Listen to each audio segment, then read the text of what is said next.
az evangéliumi diákkör szervezésében láthatunk ma egy előadást. Mégpedig az Örömhír Alapítvány, a Creation projektnek egyik előadását láthatjuk a mai napon.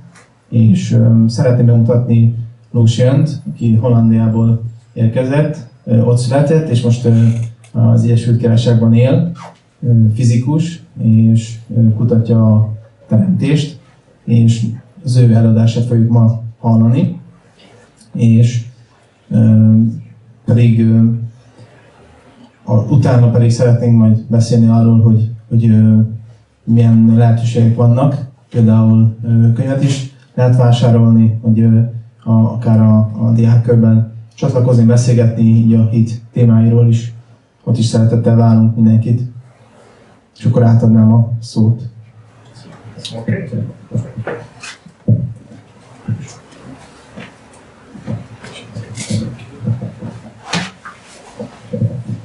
Well, thank you for welcoming me here tonight. Köszönöm, hogy itt lehetek ma este. My name is Lucien and I work for Creation Ministries International. Lucien vagyok, és a Creation Ministry International a teremtés kutatásnak dolgozom. And our ministry is mostly to provide information to the church. Az én szolgálatom nagy részt arról szól, hogy információval látom el a gyülekezeteket. But we also welcome people from other faiths and non-faiths at all. De természetesen más hitű emberekkel is szívesen beszélhetünk, vagy azoknak, akiknek egyáltalán nincsen ilyenfajta hitük, azokkal is. The theme for tonight is the human race, specially created. A mai este témája az emberi faj, hogy különleges módon lett megteremtve. Well, I believe the answer is yes, but that would be a very short presentation. Ugye ez a felmerül a kérdés, hogy különleges-e az ember, és én nekem az válaszom erre, hogy igen, mert ez akkor egy elég rövid előadás lett volna, ha csak ennyi. Let me start by quoting somebody who wrote into Creation Ministries International. Először hadd idézek valakit, aki ebben a nemzetközi teremtés kutatásban írt. Seth from the United States says the following. A következőt mondja, ez a bizonyos Seth az Egyesült Államokból. Az első biológia előadáson azt mondta a tanárom, hogy ő evolúciós szemszögből fog tanítani. Milyen érzés tudni, hogy a majomtól származol? Ez egy költői kérdés volt, bizonyítékokról nem esett szó, és azt sem engedte, hogy bárki is válaszoljon. Senki nem szólalt meg. Úgy tűnt, én vagyok az egyetlen, akit kiakasztott a megjegyzés, de féltem bármit is mondani. Clearly this teacher believes in evolution. Tehát egyértelmű, hogy ez a tanár az evolúcióban hisz. That we come from apes, not monkeys. Hogy a majmoktól származunk. At Creation Ministries we believe that God created mankind. De mi a Teremtés Kutató Intézetben hisszük azt, hogy Isten teremtette az embereket. So, I told you, because we are an information providing ministry, ahogy mondtam is, mi ilyen információt szolgáltató szolgáltatás vagyunk. We like to connect with people who come to our meetings. Szeretnénk kapcsolatban lenni azokkal az emberekkel, akik eljönnek hozzánk. So Mark will collect this white clipboard there, and if you want, you don't have to, you can put down your name and your email address, and we'll send you an email once every 2 weeks. Ott Marknál van egy ilyen egy tábla, és arra föl lehet iratkozni, hogyha szeretnétek, nem kell, de lehet. Fölírod a nevedet, e-mail címedet, és egyszer-kétszer egy héten kapsz majd tőlünk egy e-mailt. So, and Lila will connect the clipboard when it comes to the back. So Mark, if you would like to pass it on. Hogy Mark fogja továbbadni, és akkor aki szeretne feliratkozhat rá, és ott a végén Lila fogja összeszedni. What you would get is a summary sometimes of what we've written about in the past 2 weeks. Amit fogsz kapni, az egy összefoglaló arról, hogy az azt megelőző 2 hétben miről írtunk. Now, I don't know how it is in Hungary with racism, but racism is very much alive in the football grounds around Europe. Nem tudom, hogy Magyarországon ez, hogy van a rasszizmus, de azt látom, hogy Európa szerte, különösen a focipályákon, vagy hát a foci csarnokokban, a rasszizmus az nagyon él. And in Italy, an artist was given a campaign, and he came up with this No to Racism campaign. És volt egy művész, aki ezzel a plakáttal jött elő, hogy mondj nemet a rasszizmusra, az volt a kampánynak a célja.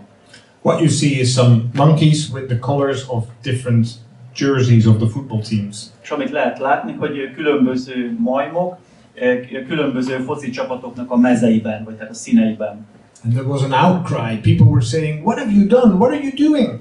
És egy hatalmas nagy felháborodást keltett ez a kép, hogy hát mit képzelsz, hogy gondolod ezt?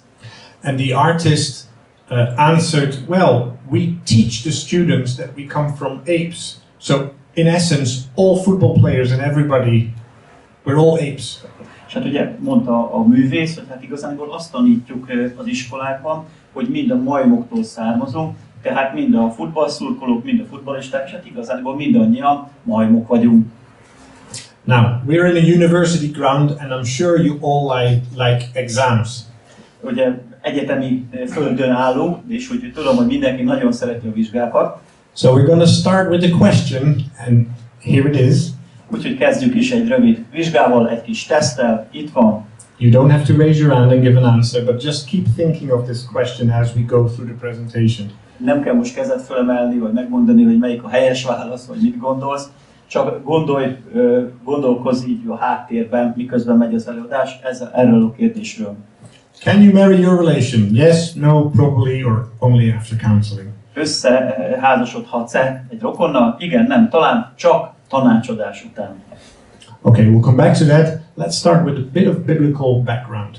Majd erre vissza fogunk térni, de most kezdjünk egy kis bibliai háttérrel. It starts with one man, and his name, of course, was Adam. Egyetlen emberrel kezdődött, akinek a neve ugye Ádám. I believe, and our ministry believes, that he was created directly by God. Én hiszem azt, és az egész szolgálatunk így hiszi, hogy Isten közvetlenül teremtette őt. From the dust of the ground. A föld porából.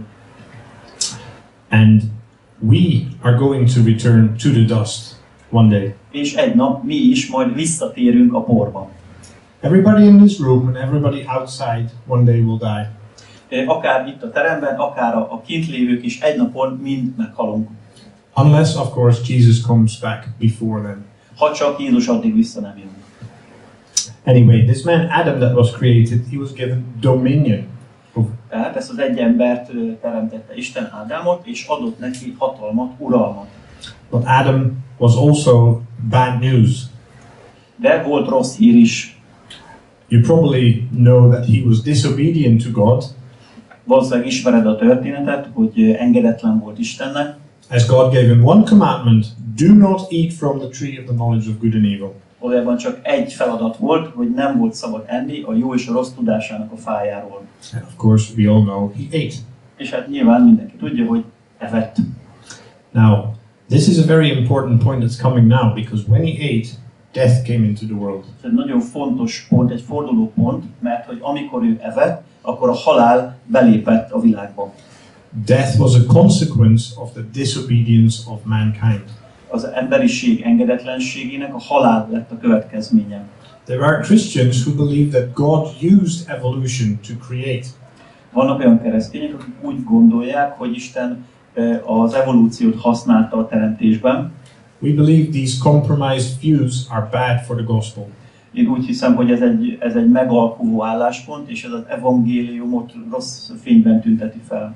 Because it would be a God that places a lot of death and suffering before the first sin. Hiszen ez azt jelenteni, hogy Isten már rengeteg halált és szenvedet adott a rendszerbe, mielőtt az első bűn bejött volna. But that is not what the Bible teaches. De a Biblia nem ezt tanítja. No, Adam died spiritually immediately. Ádám szellemi értelemben azonnal meghalt. But he continued to live physically for a long time. De fizikai értelemben még nagyon sokáig élt. And he had children, who had children, who had children. Akinek lettek gyerekei, akiknek lettek gyerekei, és így tovább. And the names here you will recognize, hopefully, Noah, Abraham, David, Jesus. És ugye valószínűleg ismeritek ezeket a neveket, Noé, Ábrahám, Dávid és Jézus. Okay, his pronunciation is better than mine. Jesus, of course, spells good news. És Jézus hirdette az evangéliumot, az örömhírt. Who is Jesus? He is God. Kicsoda Jézus, ő Isten. He is the Word of God. Ő Isten szava. And he was born of Mary. Ő Máriától született. And he was raised eventually to glory via the cross. És aztán ugye a keresztre vezetett az útja, ahol ő ott megdicsőült. Jesus is sovereign over the entire creation. Jézus szuverén úr az egész teremtett világ fölött. The whole Trinity was involved with creation. És a teremtésben az egész Szent Háromság benne volt. But Jesus was different than Adam. De Jézus más volt, mint Ádám. Because Jesus was without sin. Mert Jézus bűn nélküli volt. And Jesus is a life-giving spirit. És Jézus az életadó szellem. Where we just learned that Adam brought death. Ahogyan ugye Ádám behozta a halált. But Jesus, the last Adam, brings life. De Jézus, a második Ádám, vagy az utolsó Ádám, ő pedig életet hoz. And Jesus lived among us. És Jézus itt élt közöttünk. He became a human being in the flesh and dwelt on this planet. Emberré lett, aki itt élt testben, és itt élt ezen a földön.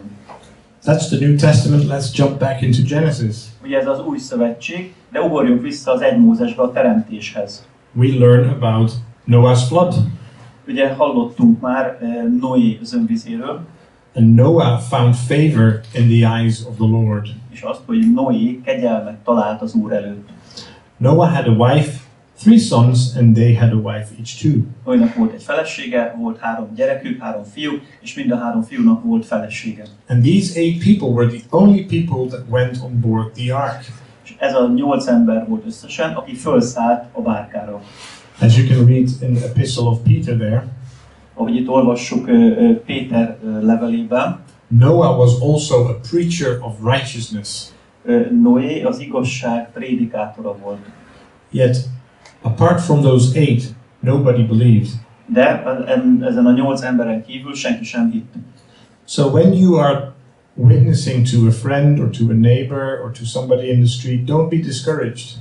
Ezért, hogyha te bizonyságot teszel valamelyik családtagodnak, barátodnak, vagy akár az utcán, ne bátortalanodj el. If they don't drop to their knees and pray to Jesus immediately. Hogyha nem rogynak azonnal térdre és kiáltanak Jézushoz. Noah was given 120 years to build the ark and get ready. Noénak 120 év állt rendelkezésére, hogy megépítse a bárkát és elkészüljön. His ministry of more than a century had only 8 people. És egy több mint 100 éves szolgálat csak 8 embert hozott. But from these people came you and me, the whole population of the earth. De ebből a 8 emberből származzunk, te is, meg én is, az egész világ. And Noah's flood is not just described in the Bible. De Noé özönvizét nem csak a Biblia írja le. There are flood traditions all over the world. Gyakorlatilag a világ minden táján vannak nyomai az emlékezetben. And here you see a matrix or a table explaining some of that. És itt láthatjuk ezt a táblázatot, ezt a mátrixot, ami ezt megmutatja. Along the top, from left to right, you see different people groups. Ugye balról jobbra ott a fönt különböző népeket lehet látni. And there are many more, but we only picked a few. Ennél sokkal több is van egyébként, de csak ezeket raktuk ide. On the left-hand side, going from top to bottom, you see components of the Noah's flood narrative of the Bible. A bal oldalon, föntről lefelé pedig a Noé történetének különböző információi vagy egységei vannak ott. And I'm going to read to you some of these traditions.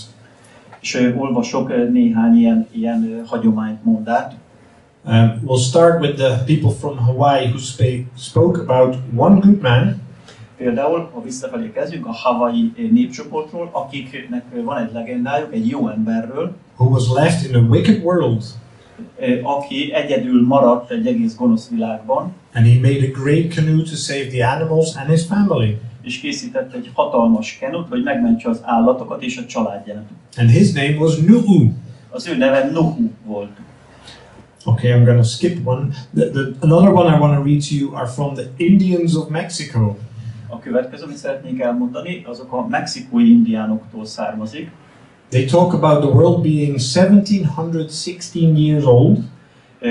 Azt mondták, hogy 1716. Tehát ilyen 1716 éves volt a világ már akkor. When the world was devastated by a flood covering the highest mountains. Amikor egy hatalmas özönvíz pusztította az egész világot, olyan nagy volt, hogy a legmagasabb hegyeket is ellette. A few men escaped the floods and built a great tower for a safe place. Néhányan megmenekültek, és egy hatalmas tornyot építettek, hogy biztonságban legyenek. Languages became confused and the people scattered. de a nyelvük összezavarodott, és az emberek szétmentek, szétfutottak. So how can this be? Ez hogy lehet? We've just given it away, Babel. Ugye a következő történet Bábel története. And you can read the text. Ugye az 1 Mózes 11-ben olvasunk erről. Azt mondták egymásnak, gyertek, vessünk téglát, és égessük ki jól. És a tégla lett az építőkövük, a földi szurok pedig a habarcsuk. Ezután ezt mondták, gyertek, építsünk magunknak várost és tornyot, amelynek teteje az égig érjen, és szerezzünk magunknak nevet, hogy el ne széledjünk az egész föld színén. The people became futile in their thinking.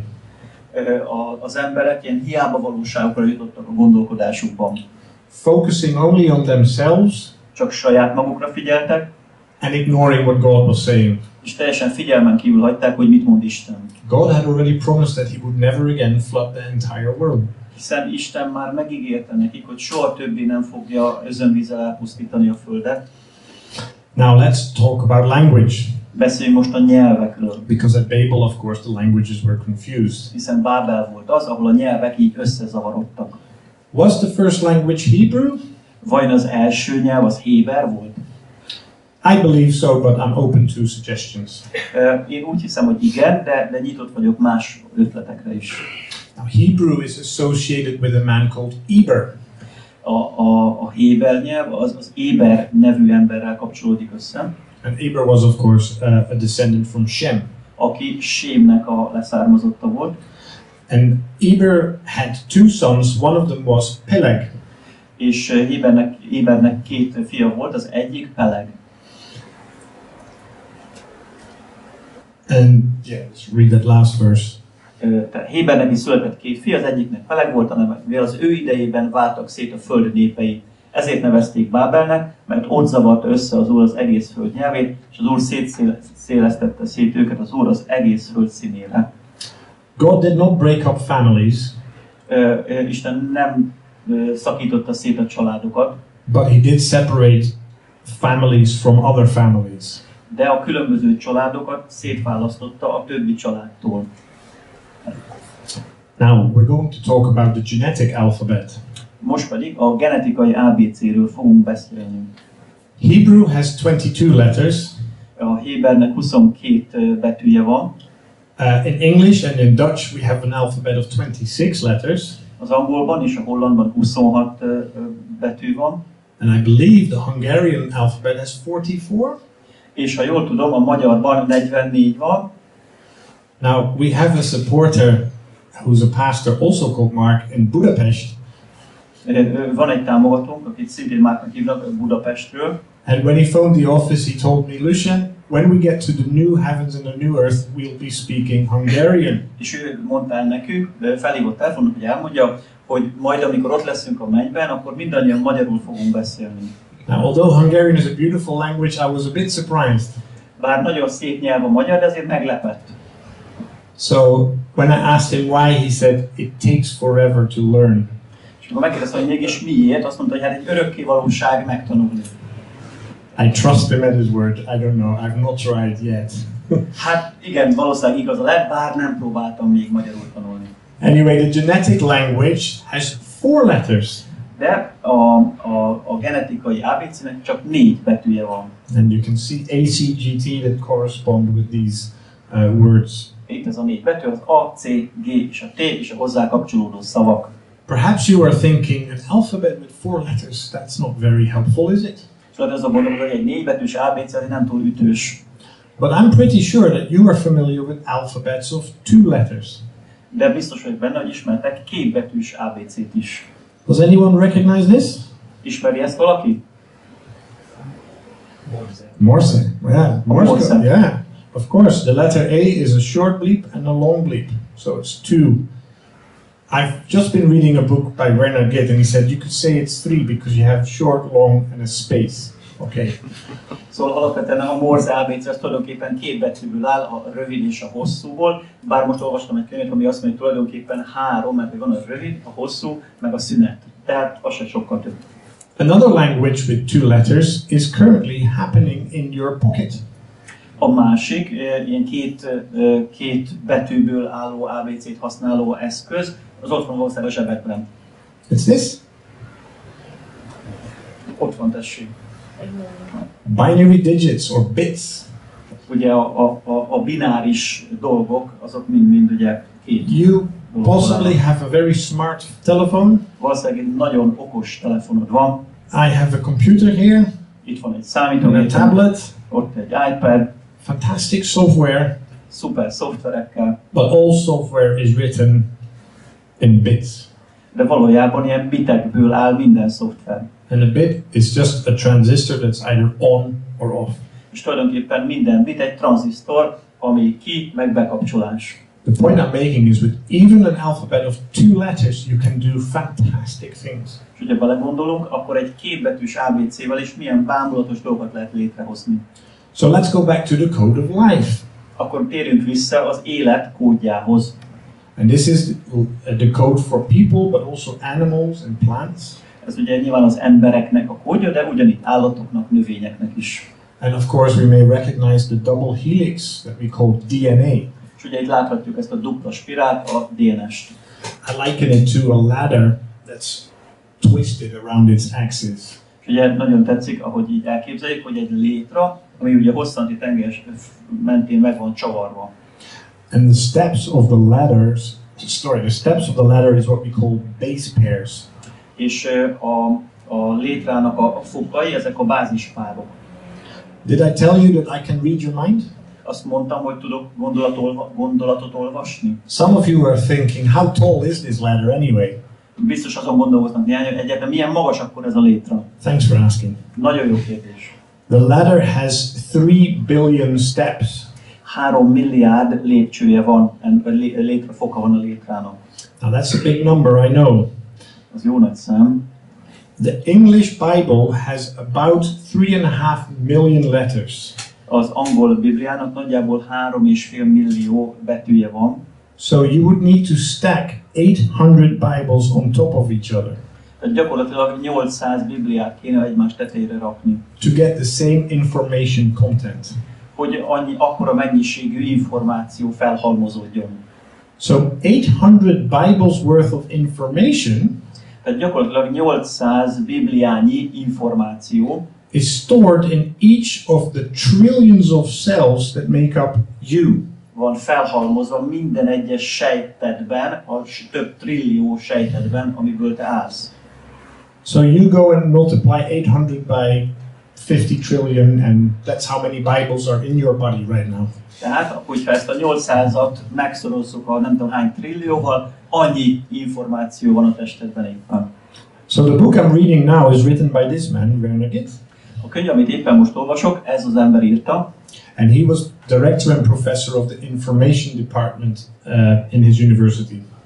Ő az info tanszéknek a vezetője volt az egyetemükön. And this is what he said about it. A következő dolgot mondta.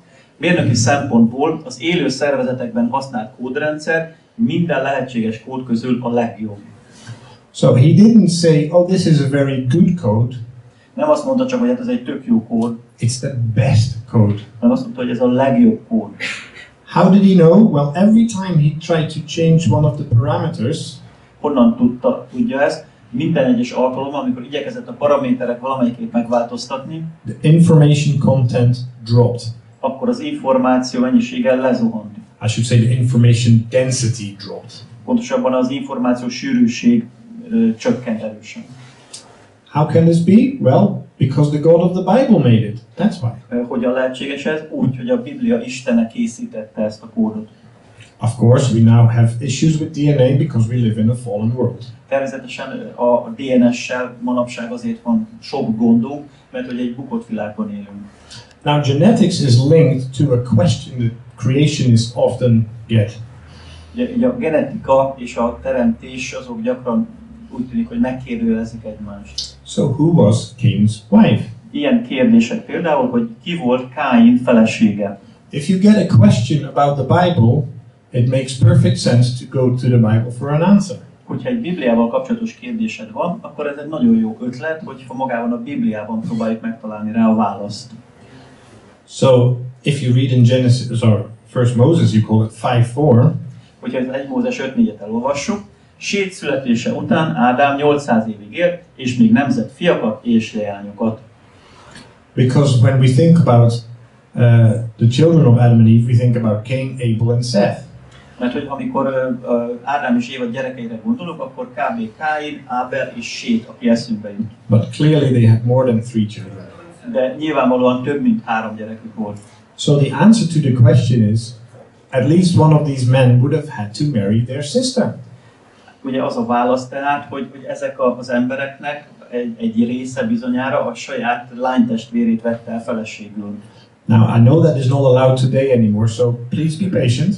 Tudom, hogy ez manapság már nem engedélyezett, meg fura, de nyugalom. God spoke to Moses and said this. Amikor Isten szólt Mózeshez, a következő dolgot mondta: senki se közeledjék egy vér szerinti rokonához, sem azért, hogy fölfedje annak szemérmét. Én vagyok az Úr. Now, when was this passage written? Well, Moses we would ascribe to about 1400 BC. Tehát amikor ez az igehely íródott, ez nagyjából Krisztus előtt 4000 és 1400 között volt, tehát 1400 körül volt ez. As creationists, we believe that the heavens and the earth were created about 4000 BC.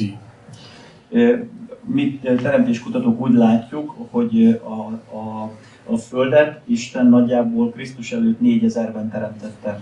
So what happened in that 2500 years in between? Mi történt tehát abban a 2500 évben a kettő közt? Well, Abraham married a half-sister. Ábrahám például a féltestvérét vette feleségül. Jacob married 2 cousins. Jákob 2 unokatestvérét is elvette. And when you study the family relations in the book of Genesis or First Moses, you will see that this was not uncommon. És hogyha megnézzük ott az 1 Mózesben a családi kapcsolatokat, azt láthatjuk, hogy ez nem volt olyan ritkaság. So why does the skeptic not ask about Abraham and Jacob?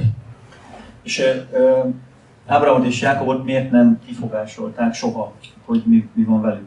Because most of the time the skeptic has stopped reading the book of the Word of God after Genesis 4. Mert a legtöbb szkeptikus, kételkedő az ott az 1 Mózes 4 után már nem is olvassa a Bibliát. So why did God say this to Moses to write down? De miért mondta ezt Isten Mózesnek, amit itt az előtt felolvastam? Because God knew something that scientists would only discover thousands of years later. Mert Isten már akkor is tudott valamit, amit a tudósok csak több ezer évvel később fedeznek föl.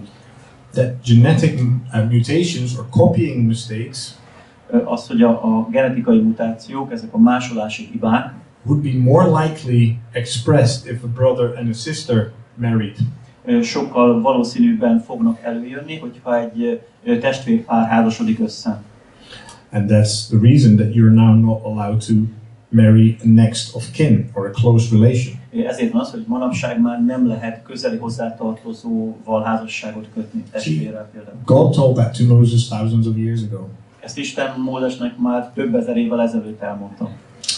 This is the late James Crow. He was an evolutionist.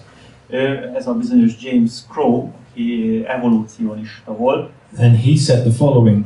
A következőt mondta: genetikailag alacsonyabb rendűek vagyunk az ősembernél. And what does he mean with caveman? He means ancestor of Homo sapiens. Amikor az ősemberről beszél, akkor nyilván a Homo sapiensnek az őseiről, elődeiről beszél. So you and I, we are genetically worse than this caveman. Tehát te és én genetikailag rosszabbak vagyunk, rosszabb állapotban vagyunk, mint azok a bizonyos ősemberek. Just to be clear, I don't believe in that caveman that he believes in. Mondjuk azt tegyük tisztába, hogy én nem olyasmi ős emberekben hiszek, mint amikben ő hitt, vagy hisz. Let's look at another evolutionist from the University of Moscow in Russia. Most nézzünk egy másik evolúcionista tudóst Moszkvából. He said that there is no human geneticist that doubts man degenerating. So Ő azt mondja, egyetlen humán genetikus sem vonja kétségbe az emberi faj degenerálódását. and he went a little bit further by asking a follow-up question. És még tovább ment, és a következő kérdést tette fel. Miért nem vagyunk 100-szorosan halottak? Well, I would answer because people have not been alive for as long as you think they have. Azért, mert hogy az emberek nem élnek olyan sokáig, mint gondolnánk, vagy kellene, hogy éljenek. As an evolutionist, they believe that modern man has been around for hundreds of thousands of years. Mert az evolúcionisták azt gondolják, ugye, hogy az emberek már több százezer éve itt vannak. And so the mutations, the copying errors would be accumulating for much longer. Ezért a mutációs hibák, a másolási hibák ugye már sokkal régebb óta akkumulálódnának, rakódnának össze. Much longer than the 6,000 years that creationists believe the Earth is. Ugye sokkal régebb óta, mint ez a 6000 év, amiben a teremtéskutatók hisznek. Okay, we've listened to two evolutionists. What do creationists say? Szóval két evolúcionistát meghallgattunk, mit mondanak a teremtés pártiak. Well, here is what John Ashton says. John Ashton a következőt mondja: amit ma kutatólaboratóriumokban megfigyelünk, az pont a DNS lassú romlása, és nem új DNS kialakulása. Ez azt jelenti, hogy pontosan az evolúció ellentétét figyelhetjük meg. So empirical science, operational science, shows us the opposite of what evolutionists claim. Tehát a gyakorlati tudományok azt mondják, teljesen a fordítottját mondják annak, mint amit az evolúcionisták mondanak. All genomes, not just of people, but animals, plants, are getting worse. Minden genom, és nem csak az embereké, hanem az állatoké, növényeké is folyamatosan egyre rosszabbak és rosszabbak lesznek. And they have more and more copying errors in their genomes over time. Ugye az, hogy telik az idő, egyre több ilyen másolási hiba kerül bele a különböző genomokban. That's not how God created it. God created it perfect. Isten nem ilyennek teremtette, Isten tökéletesnek teremtette. But God's curse on the world is at work, and we see that in the genome. De Isten átkát a világon meg lehet látni a genomban is. Now let's go back in time and think about genetics. Jó, most lépjünk vissza megint az időbe, és gondolkozzunk így a genetikán. And of course, as is proper, we start with the ladies first. Természetesen, ahogyan illik, a hölgyek ki az elsőbség. Here you see a picture of a cell. Itt látható egy sejtnek a képe. The little blue thing is the nucleus. A középső rész az a sejtmag, ez a kék. That's where your DNA is stored, whether you have blue eyes or brown eyes. Ugye itt van a DNS, itt tárolódik a DNS, hogy kék vagy fekete valakinek a szeme. Whether you have brown hair or no hair. Hogy barna haja van, ha van egyáltalán. We're not going to talk about this DNA. De nem erről a DNS-ről van most szó. We're going to talk about these things. Hanem itt ezekről a dolgokról. That's a mitochondrion. Ez a mitokondrium. And you can think of it as a battery pack or an energy pack for the cell. Amiről talán úgy érdemes gondolkodni, mint valamilyen akupak a sejtben. And there are thousands and upon thousands in each cell. És minden egyes sejtben sok ezer ilyen van. Mitochondria have their own DNA. És a mitokondriumnak saját DNS-e van. Not surprisingly, it's called mitochondrial DNA. Mitokondriális DNS-nek hívják, milyen meglepő. And it's passed on from mother to child. És az anya adja tovább a gyereknek. So both men and women have inherited their mitochondrial DNA from their mom. Tehát mind a férfiak, mind a nők a mitokondriális DNS-üket az anyukájuktól öröklik. Now, scientists from secular universities went around the world investigating mitochondrial DNA. Világi tudósok a világ minden táján vizsgálják ezt a típusú DNS-t. And they came to the conclusion that all people alive today descend from one female ancestor. És arra a következtetésre jutottak, hogy minden mai élő ember egyetlen női előttől származik. And they even called this person mitochondrial Eve.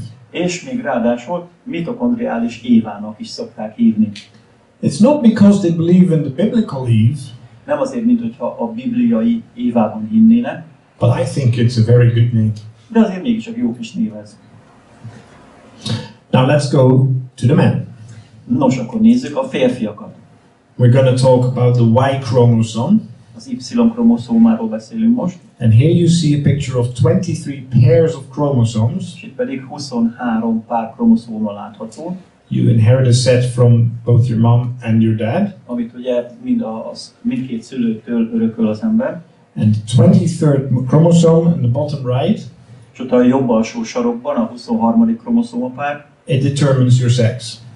az határozza meg az embernek a nemét. So I've highlighted with red the Y chromosome. Ugye ott az Y-kromoszómát emeltem ki pirossal, And the Y chromosome is passed from father to son. és ez az Y-kromoszómát adja tovább az apa a fiúnak. I'm sorry, ladies, you don't have a Y chromosome. Sajnálom, hölgyek, ti kimaradtatok ebből, nincs Y-kromoszótátok. But you have two X chromosomes. Cserébe viszont van 2 X. Now, again, scientists from secular universities wanted to find out more about this Y chromosome, so they studied people, men, around the world. A világ sok táján világi kutatók, tudósok az Y-kromoszómáról is meg akartak tudni sok mindent, úgyhogy a világ sok táján kezdték el kutatni a férfiakat és az Y-kromoszómájukat. And they came to the conclusion that all men alive today descend from one common ancestor. És erre a következtetésre jutottak, hogy minden ma élő ember egyetlen férfi őstől származik. And they even called him Y chromosome Adam. És ugye Y-kromoszóma Ádámnak hívják. I think that's a pretty good name. Szerintem az is tök jó név. But an even better name would be Y chromosome Noah. De talán még jobb lenne, hogyha a Noé Y-kromoszómának hívnák. That's your homework for tonight. Think about that while you're laying in bed. Házi feladat, ezen kell gondolkozni ma, hogy is van ez. Now the question is, when did these Y chromosome and mitochondrial Adam and Eve live? És felmerül a kérdés, hogy ezek a DNS-ek, ezek most hogyan élnek, vagy hogy lehet ez? And Mark Thomas from the University in London says this. És Mark Thomas, a londoni egyetem professzor a következőt mondja.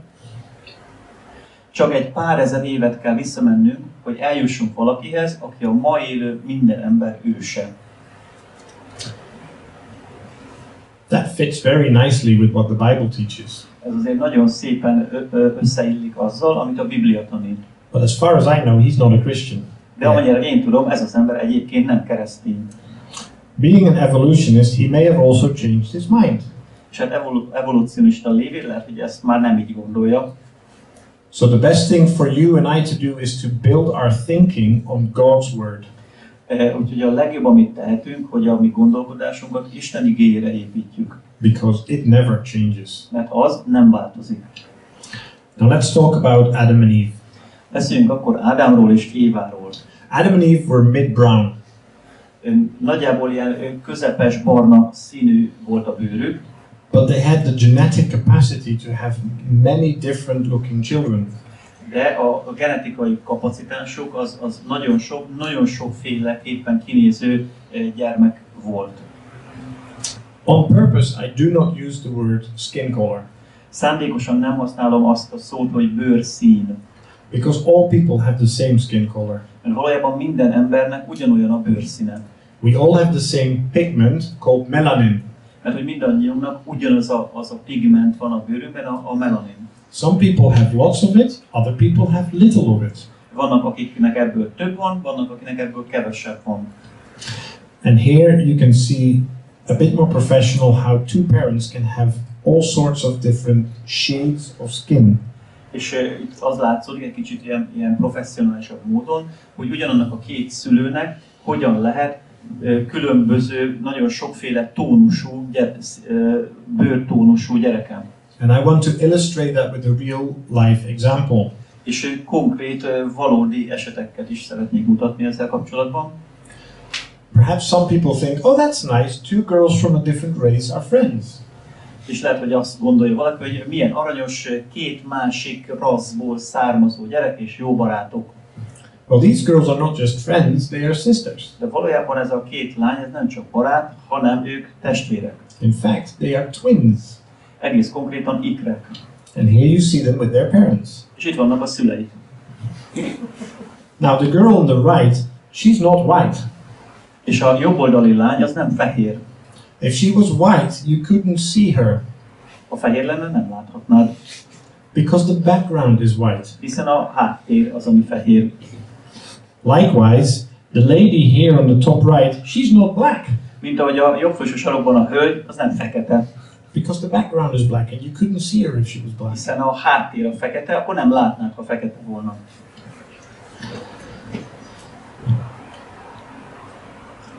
These two girls were in the same womb at the same time. Ugye ez a két lány ugyanabban az anyamében volt, ugyanabban az időben. They were born probably minutes apart. Gyakorlatilag valószínűleg néhány perc különbséggel születtek. So how could we possibly say that they are of a different race? Hogyan mondhatnánk azt, hogy ők különböző rasszhoz vagy különböző fajhoz tartoznak? They are of the same race, the human race. Ugyanahoz a fajhoz, az emberi fajhoz tartoznak. But we are trained, and sometimes we train our children to look at the outside. Ugye gyakran minket viszont arra treníroznak, és a gyerekeinket is arra tanítjuk, hogy a külsőségeket nézzük. And Angela Saini said it really well in her book Superior. Angela Saini egy nagyon jól írta meg a könyvében, aminek az a címe, hogy a felsőbbrendűség. Ha a pigmentáció minden fokát figyelembe vesszük, a szín egy egészen új árnyalatot kap. Do you remember the passage when Samuel was to anoint the new king? Esetleg emlékeztek arra a részre a Bibliában, amikor Sámuel fölkenni az új királyt. And he asked Jesse to parade his sons before him. És megkéri Isait, hogy hozza el a fiait, hogy megnézhesse. And when Eliab came, Samuel thought, surely this must be the new king. És amikor a legidősebb fiú Éli jött elő, Sámuel egyből mondta, hogy biztos, hogy ő lesz a király. But God rebuked him. De Isten megdorgálta őt. Because God says, do not look on the appearance. Mert azt mondta neki Isten, hogy ne azt nézd, ami a külsőség. I have rejected him. Mert én visszautasítom őt. For God does not see the way people see. Mert Isten nem azt nézi, amit az emberek néznek. We look on the outside. Mi a külsőségeket nézzük. But the Lord looks on the heart. De az Úr a szíveket vizsgálja. What can happen when you look on the outside? Mi történhet, hogyha a külsőt nézzük? I want to explain one thing carefully, that racism is not the fault of evolution. Fontos dolog kiemelni, hogy a rasszizmus az nem az evolúció hibája. Ultimately, racism is based in sin. Hanem a rasszizmus az alapvetően a bűnben gyökerezik. But evolution has not helped. De az evolúció ezen nem sokat segített. So let's read this quote from Stephen Jay Gould. Olvassuk meg el ezt az idézetet Stephen Jay Gouldtól. A rasszizmus melletti biológiai érvek 1850 előtt is gyakoriak voltak, de az evolúciós elmélet elfogadása után nagyságrendekkel nőttek. Of course, he's referring to the decade when Charles Darwin's book Origin was published. Ugye arra az időszakra gondol itt, amikor Charles Darwin publikálta a Fajok eredete című művét. And he continues. És azzal folytatja, a hideg, szemtelen, objektív, modern tudomány azt mutatja, hogy a fajok rangsorolhatók egy felsőbbrendűségi skálán. Ha ez sérti a keresztény erkölcsöt, vagy az emberi egységbe vetett szentimentális hitet, hát legyen. A tudománynak szabadon kell kimondania a kellemetlen igazságokat. Now, I strongly agree with him on the last sentence that science must be able to proclaim unpleasant truths. Teljes mértékben egyetértek az utolsó két sorral, hogy a tudománynak szabadon kell kimondani a kellemetlen igazságokat. The question is evolution good science? Az a kérdés, hogy az evolúció az mennyire jó tudomány, mennyire tudomány. Now this quote was from 1977. 1977-ből származik ez az idézet. Let's move on 30 odd years. Ugorjunk 30 évet. This man says, no, racism has no genetic basis. Ez az ember azt mondja, a rasszizmusnak nincs genetikai alapja. A populációk közötti fenotípusos különbségeket magyarázó gének azonban a genomumnak csak egy aprócska részét képviseli. Now we've seen the genotype, bottom right. Ugye ott a jobb alsó sorban látjuk a genotípust. And very simple, the phenotype is how the genotype is expressed. És ugye a fenotype pedig gyakorlatilag arról szól, hogy a genotípus hogyan nyilvánul meg, hogyan válik láthatóvá. And even though we think we see many differences between people, és annak ellenére, hogy azt gondoljuk, hogy azt látjuk, hogy milyen sok különbség van az emberek között, the genetic differences between any two people in the world are teeny tiny minuscule. Mégis a genetikai különbség bármelyik két ember között ilyen nagyon-nagyon aprócska. So Szóval, ami ismét megerősíti, hogy a faj fogalma genetikai szempontból megszűnt. This was from 2008. Ez már 2008-as idézet. So why is there still racism then? Akkor vajon miért van még mindig rasszizmus? Let us quote Angela Saini again. Hogy idézek újra Angela Saini-től. And this is really the most important quote from her book.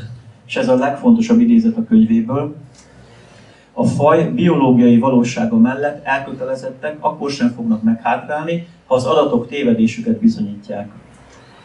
Egyszerűen csak újabb és újabb bonyolultabb elméletekhez nyúlnak majd, amikor a régiek kudarcot vallanak. Mindezt azért, hogy bebizonyítsák, amit valójában mindig is tudni akartak, hogy felsőbbrendűek. And there you have it, it's a pride issue. Tehát tulajdonképpen ez a büszkeségről szól. Now the Bible talks about pride, so what's the answer? A Biblia is beszél a büszkeségről. Mi a válasz? We need to go back to the book of beginnings. Vissza kell térni újra a kezdetekhez, a kezdetek könyvéhez. God said, let us make man in our image. Azt mondta Isten, ekkor ezt mondta Isten, alkossunk embert a képmásunkra és hozzánk hasonlóvá. Every human being carries the image of God. Minden egyes ember hordozza Isten képmását. And we all descend from Adam. És mindannyian Ádám leszármazottai vagyunk. The book of Acts confirms this. Az apostolok cselekedetei ezt meg is erősíti. Oh, the last one. Read the Acts first. Az egész emberi nemzetséget is egy vérből teremtette. Now, in the New Testament, Jesus was confronted by the Pharisees about divorce. Az Új Szövetségben Jézust a farizeusok szembe konfrontálódtak velük a házassággal kapcsolatban. And Jesus quoted Genesis. És hát Jézus az 1 Mózest idézi. So now we come back to the beginning. Szóval, ha visszatérünk ott az elejére, Can you marry your relation? összeházasodhatsz egy rokonnal. I hope you think about answering A on your test paper. Remélem az át jelölted be a teszten. Because if you're not marrying your relation, I don't know what you're marrying, but it's not a human being. Mert hogyha a B-t jelölted be, hogy nem, akkor nem tudom, kivel akarsz összeházasodni, de biztos nem ember. We are all family. Mert igazándiból mindannyian egy nagy család vagyunk. I'm sorry, I'm your family too. Sajnálom, én is a ti családotokba tartozom. Okay, I think we still have a few minutes, so let's do a few more things, because there are questions like these. Van még néhány percünk, úgyhogy folytathatjuk a következő dolgokat, mert hogy nagyon sok kérdés merül fel, például ez. Here you see an icon that you're very familiar with, probably. Itt ez a poszter, amit valószínűleg nagyon jól ismertek. Let's read the quote. 2 kivételtől eltekintve, a fejlődési lánc minden egyes elemét magasabbnak ábrázolják. Nem a fosszilis vagy más empirikus bizonyítékok miatt, hanem inkább a művészi szabadság eredményeként. Did you notice that? It's not about fossil evidence, it's about artists making nice pictures. Tehát semmiféle bizonyíték a fosszíliákban, egyszerűen csak így akarták kitalálni a művészek. And he continues. És aztán, bár az ősmajmok és a majmok 4 lábúak voltak, vagy 4 lábon jártak, az összehasonlítás kedvéért itt mindegyiket állva mutatjuk be. Néhányan közülük fizikailag képtelenek voltak felegyenesedni, ráadásul úgy rajzolták őket, mintha járnának. So never mind that some of these creatures cannot stand. Szóval nem kell azzal foglalkozni, hogy ezek a teremtmények közül némelyik fel se tudott állni. Just draw them standing. In fact, draw them walking. Csak rajzoljuk meg őket nem csak állva, hanem mintha járnának 2 lábon. Because we have to sell magazines and push this propaganda. Mégiscsak el kell adni a magazinokat, meg nyomatni a propagandát. But this is what we're up against as Christians. De erre nekünk oda kell figyelnünk, nekünk keresztényeknek erről tudnunk kell. Because that is still being taught in schools and universities around the world. Mert valójában a világon mindenfelé, iskolákban, egyetemeken ezt tanítják. So what do evolutionists have to say about that picture? Az evolúcionisták mit mondanak erről a képről? Tehát We'll start with Henry Gee. He's a senior editor of the prestigious journal Nature. A Nature magazin híres szerkesztőjével, Henry Gee-vel kezdünk. And he said this. Következőt mondta: mindannyian láttunk már Láttuk már a közismert képet a majmok felvonulásáról, amik egyre emberi formát öltenek. Tudjuk, hogy az evolúció ábrázolásaként ez a képsor ostobaság, mégis ragaszkodunk hozzá. And we look at Tim White. He was very important in the finding of Lucy, a missing link. Aztán Thomas White, aki nagyon fontos volt Lucynek, mint a hiányzó lányszemnek a megtalálójaként. A menetelés a modern emberig megszokott evolúciós ikonográfia több mint 60 éve tévesnek bizonyul. And actually this quote is now 10 years old, so it should be 70 years. Ugye ez már 10 éves idézet, szóval már 70 évről van szó. But I'm pretty sure that all of you have seen an image like that recently in the last few years maybe. De biztos vagyok benne, hogy mindannyian láttátok azt az előző képet az utóbbi néhány évben is. So even, and there's more evolutionists that I could list here. És persze sok más evolúcionista is így gondolja, felsorolhatnék itt. They know it's inaccurate, but it sticks in your mind and it promotes evolution. Tudják, hogy helytelen ábrázolás, de mégis úgy megmarad az ember fejében, és ezzel tudják nyomatni a propagandát. Let's talk a little bit more about a more realistic progression icon. Nézzük meg inkább egy sokkal realistább fejlődési ábrát. This is it. Hát ennyi. This is the way that we're all going. Így halad az minden ember élete. And really the difference is between size and hair. Gyakorlatilag csak a méret és a haj az, ami más. And I'm the expert because I used to have a six-pack and I used to have hair. És ebben én nagyon jó vagyok, nagyon jól értem ezt, hiszen én nekem kockás hasam volt, és még hajam is volt. But all joking aside, one day we'll all be there. Akárhogy is, végül mindenki oda jut. And maybe our tombstone will have 2 numbers with a little dash in between. És ha szerencsések vagyunk, akkor lesz egy sírkövünk, rajta 2 évszám, közt egy kis vonalka. And that dash represents your life or my life. És ez a kis vonalka jelképezi az egész életedet. And I challenge you, what do we do with our life? Do we believe God's word? És az a kihívás, hogy vajon mit kezdünk ezzel a kis vonalkával, mit kezdünk az életünkkel. Hiszünk Isten szavának? Or are we going to believe man's ideas? People who weren't there in the beginning, who don't know everything and who are sinful, fallible human beings. Vagy pedig az emberek elképzeléseinek hiszünk, akik nem voltak ott a teremtéskor, akik bukott, megtéveszthető emberek. So let's make some conclusions now. Akkor vonjuk le a következtetéseket. Our great-great-great-great-great-great-grandparents were not ape-like creatures. Az ők szüleink, azok nem majmok voltak. No, we all descend from Adam and Eve.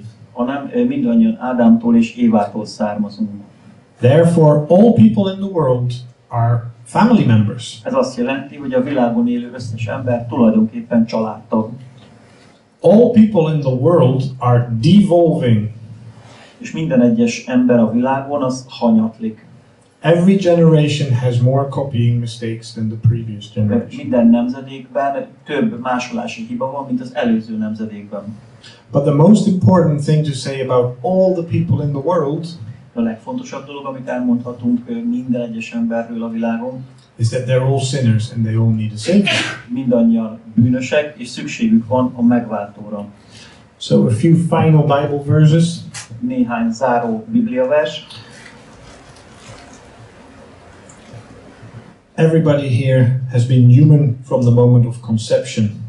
Minden egyes ember a fogantatás pillanatától kezdve ember. The psalmist writes that he was a sinner from conception. A Zsoltáros azt mondja, hogy már a fogantatástól fogva bűnös volt. And now it gets a little bit strange. Itt már ezért kezd egy kicsit fura lenni a dolog. Because before David was a sinner, or you were a sinner, before conception, God already knew you. És mert hogy azt mondja, hogy mielőtt még Dávid bűnös lett volna, vagy akár te, még a fogantatásod előtt azt mondja Isten, hogy már ő ismert téged. He's speaking, of course, to Jeremiah. Ugye egy Jeremiáson keresztül beszél. But I believe it applies to each and every individual in this room too. Jeremiáshoz, de hiszem azt, hogy minden egyes emberre igaz ez a mondat. God knew you before he made you. Azt mondja, hogy mielőtt megformáltalak az anyamében, már ismertelek. He has a plan for you, he has a plan for me. És terve van az életedre, meg az enyémre is. It's our jobs to find out what our purpose is and to walk in it. A mi dolgunk az az, hogy fölismerjük, hogy mi ez a terv, és ebben járjunk. Here's a clue. Azért vannak segítségek, kapaszkodók. We are all made in God's image. Mindannyian Isten képmására lettünk teremtve. And we are to reflect that image of God to the rest of the world. És ezt a képmásságot tükrözzük vissza a világnak. Will we do that perfectly? Ezt tökéletesen tesszük? Absolutely not. Abszolút nem. But every day, with God's grace, we can try and become better, and it's all about Him. De minden egyes nap újra és újra megpróbálhatjuk, hogy egyre jobban tegyük ezt, mert hogy minden tulajdonképpen őróla szól. And the challenge for you and me is to also look at other people out there as God's image bearers. És az is a kihívás számunkra, hogy a többi embert is körülöttünk úgy tekintsük, mint Isten képmásának hordozója. Because remember, they are also your family. Mert ne felejtsétek el, hogy ők is a családotok tagjai. Well, thank you for your attention. Köszönöm a figyelmeteket. We have a website which is not so difficult to remember, creation.com. Van egy weboldalunk, nem annyira bonyolult a neve, creation.com. We'll have Hungarian articles on there. Vannak azon is magyar cikkek. But of course you have a wonderful magazine in Hungarian too. De nagyszerű magazinunk is van, az már magyarul van. This, besides the email that went round, ahogy itt az e-mailt körbe adtam, this is a very good way to get a regular drip feed of creation articles. Azon kívül, hogy az e-maileket esetleg majd kapjátok, az a magazin is nagy segítség abban, hogy rendszeresen tudjatok informálódni ebben a témakörben. And I urge you, connect in some way. Úgyhogy arra bátorítalak, hogy kapcsolódjatok valahogyan. Because if you are like me, mert hogyha olyan vagy, mint én, by the time you go to bed tonight, ma este mire elalszol, you may have forgotten 90% of what you heard tonight. Valószínűleg a 90%-át elfelejted annak, amit ma hallottál. And when you wake up, you will have forgotten probably another 9%. És a maradék 9%-ot meg reggelre felejted el. Even if you fully agree with me, még ha teljesen egyetértesz is velem, it's important to regularly get fed. Érdemes rendszeresen táplálkozni ezekből. Of course, the most important food is God's word. Nyilvánvalóan a legfontosabb táplálék az Isten igéje, Isten szava. But I think creation articles should be coming second, maybe. De szerintem ezek a teremtéssel kapcsolatos cikkek már ott a második helyen ott lehetnek. Prisonum. That's more Hungarian. Thank you. You did really well. Now, I believe we have some time. If there are any questions, we can do that. It can be on this topic. If you have a different topic, that's okay as well. You can always ask whether I know the answer. We'll find out. Tehát most lehet kérdezni, most van egy kis időnk kérdezni. Nyilván ebben a témakörben, de ha valami más témakörben szeretnék kérdezni, azt is meg lehet tenni, legfeljebb nem tudom a választ. So, are there any questions? Van-e tehát kérdés? See, he does the same as me. Translating me. Yeah. Gives people time to Think about a question. Bátran lehet gondolkozni a kérdésen. Not all at once, please.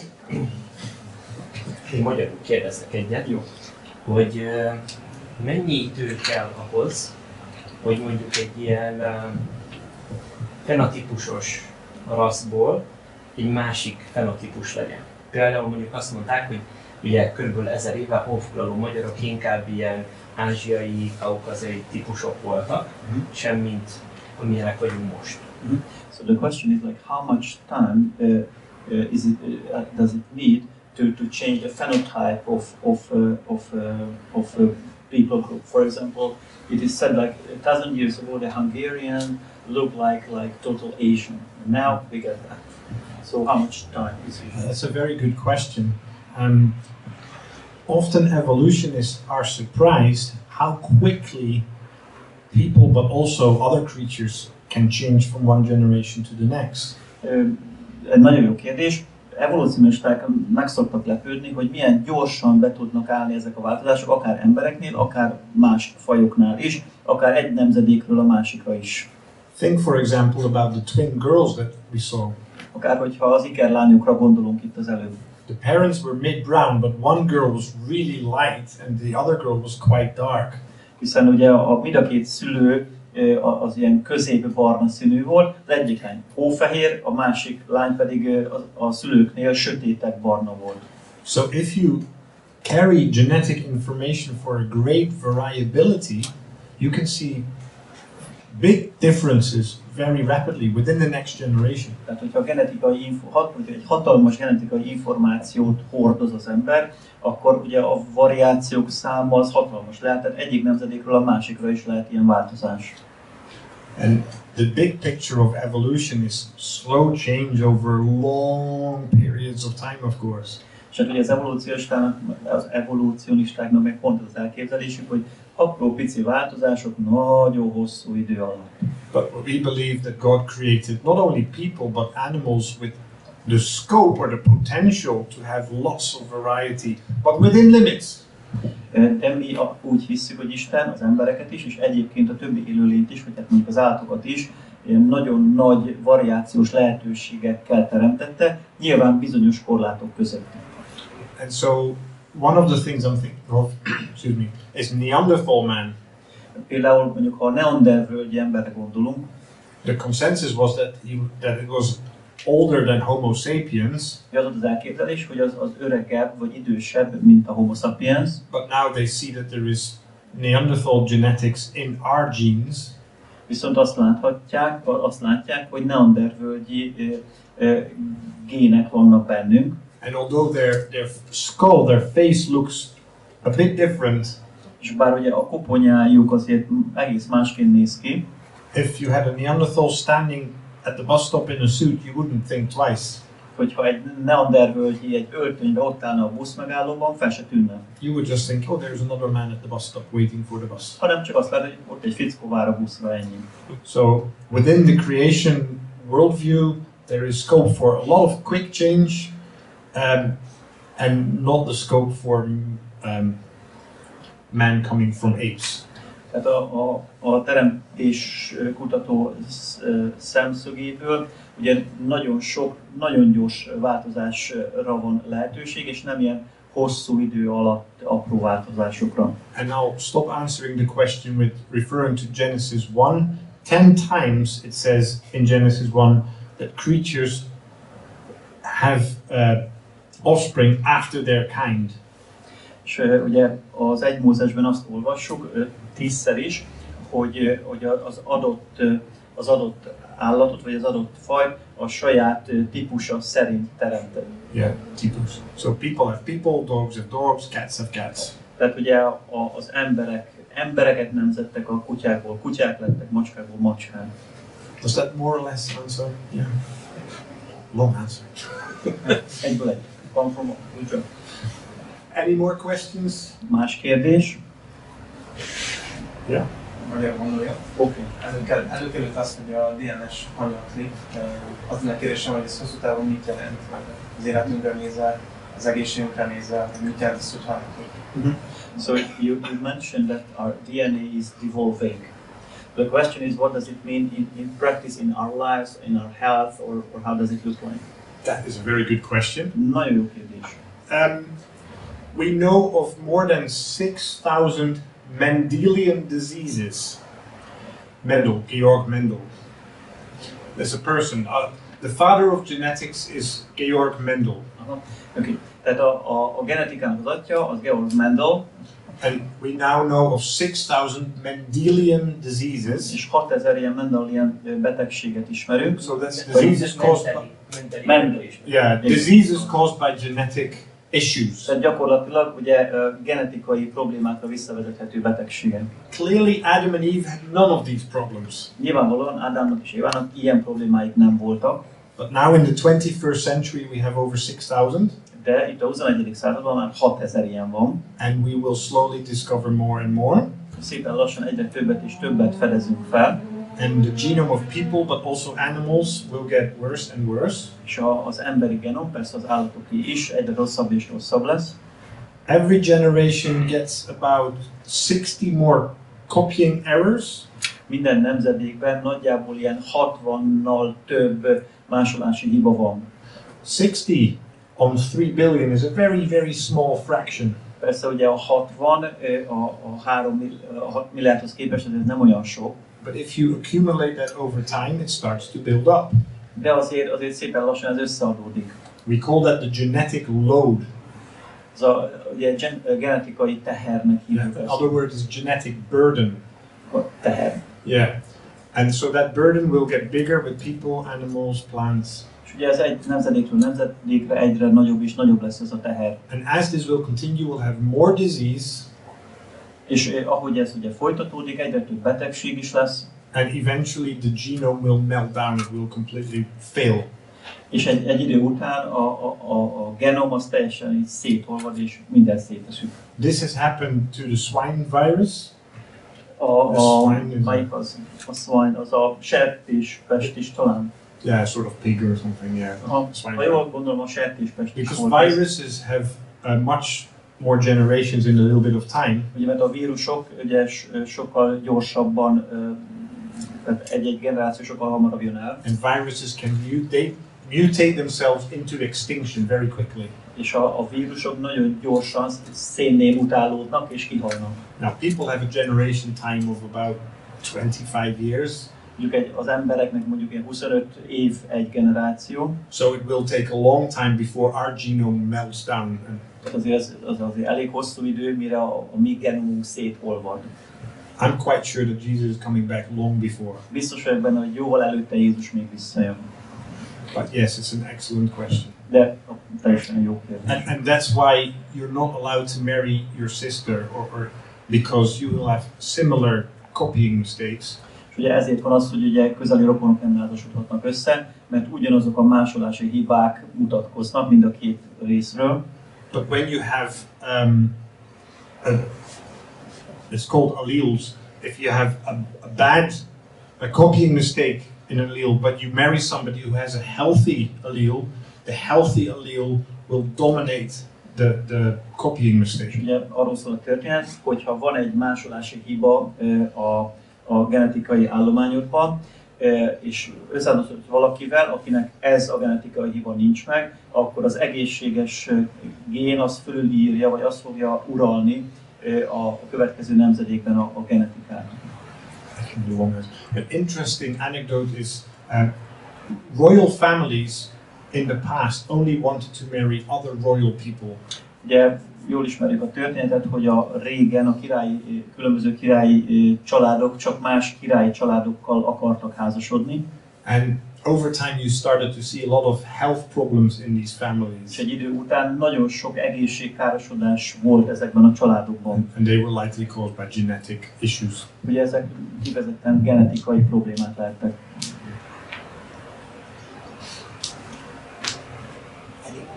Van-e még kérdés?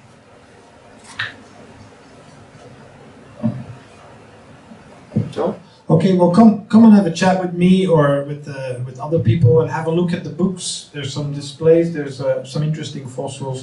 And thank you for coming tonight and welcoming me. Akkor köszönöm, hogy meghallgattak, akkor a hivatalos rész véget ér, de lehet még velem beszélgetni, megnézni a kiadványokat, könyveket, ilyeneket. Még annyit kérnénk szépen, hoztam pár szórólapot, és kíváncsiak lennénk a véleményetekre. Van rajta egy QR kód, ami egy űrlapot nyit meg, és egy-két kérdés igazából az előadással kapcsolatban, hogy hogyan tetszett, mi volt, ami megragadott benneteket. Illetve a szórólapon van egy elérhetőség az evangélium körrel kapcsolatban, hogyha tényleg érdekel ilyen jellegű téma, vagy a hittel kapcsolatban téma, akkor van lehetőség így a diákkörhöz eljönni, meglátogatni minket. Nagyjából arról van szó, hogy összeülünk egy alkalommal és beszélgetünk, keressük Isten tervét az életünkre. Jelenleg egy alfa kurzust végzünk, ahol igazából videókon keresztül, annak segítségével keressük Isten tervét az életünkre nézve. ezt majd körbeadjuk, nézzétek meg, és tényleg, hogyha érdekel még a könyvek, akkor meg lehet még azt is nézni. Köszönjük szépen a figyelmet, köszönjük Luciannak az előadást, Norbertnek a fordítást, Petinek a technikai hátteret, és így a kollégiumnak, hogy itt megtarthattuk az előadást.